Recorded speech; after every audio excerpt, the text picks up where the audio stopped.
Hey there, welcome to Design Guy. I'll show you how to easily turn your Canva design into a PowerPoint file. First, log into canva.com with your account credentials. Once you're on the homepage, locate and click the Create button. From the drop-down menu, select Presentation. Then, click Presentation again to open a new workspace where you can begin designing your slides.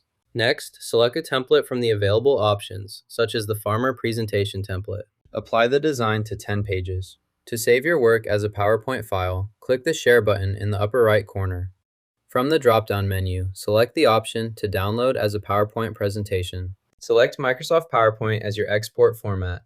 Then, choose the option to include all pages in your presentation. Once you've made your selections, click the Download button to start exporting your presentation as a PowerPoint file to your computer.